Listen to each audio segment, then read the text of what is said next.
നമസ്കാരം, ഞാൻ doctor Ramya Prabha, Swasti Siddha naturopathy and Varma clinic കാര്യത്ത്. ഞാൻ ഇന്ന് പറയാൻ പോകുന്ന ടോപ്പിക് മൂത്രത്തിൽ പതയുണ്ടാകുന്നതിൻ്റെ കാരണങ്ങളെക്കുറിച്ചാണ്. വളരെ സാധാരണമായിട്ടുള്ള ചില കാരണങ്ങൾ കൊണ്ടും ഗുരുതരമായ ആരോഗ്യ പ്രശ്നങ്ങൾ കൊണ്ടും മൂത്രത്തിൽ പതയുണ്ടാകാം. സാധാരണമായിട്ട് കാണുന്ന ഒരു പ്രശ്നം, വളരെ കുറച്ചാണ് വെള്ളം കുടിക്കുന്നതെങ്കിൽ മൂത്രത്തിൻ്റെ കോൺസെൻട്രേഷൻ കൂടുകയും മൂത്രത്തിൽ പതയുണ്ടാവുകയും ചെയ്യാറുണ്ട്. ചില മരുന്നുകളുടെ ഓവർ ഉപയോഗം കൊണ്ടും മൂത്രത്തിൽ പത കാണാറുണ്ട്. മൂത്രം ഒഴിക്കുന്നത് വളരെ സ്പീഡിലാണെങ്കിലും പതയുണ്ടാവും. അപ്പോഴും എന്തെങ്കിലും ഗുരുതരമായിട്ടുള്ള പ്രശ്നങ്ങളാണെന്ന് നമ്മൾ തെറ്റിദ്ധരിക്കാറുണ്ട്.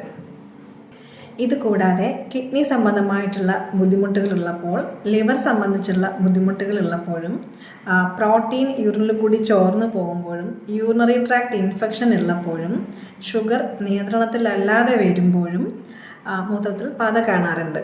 ഇങ്ങനെ ഒന്നിലധികം ദിവസം മൂത്രത്തിൽ പത കാണുകയാണെങ്കിൽ ഒരു ഡോക്ടറെ കണ്ട് urine test, kidney function test, scanning ഇങ്ങനെയുള്ള ടെസ്റ്റുകളൊക്കെ ചെയ്ത് കറക്റ്റായിട്ടൊരു ഡയഗ്നോസിസിൽ എത്തിയതിനു ശേഷം പ്രോപ്പറായിട്ടുള്ള ട്രീറ്റ്മെൻറ്റ് എടുക്കണം.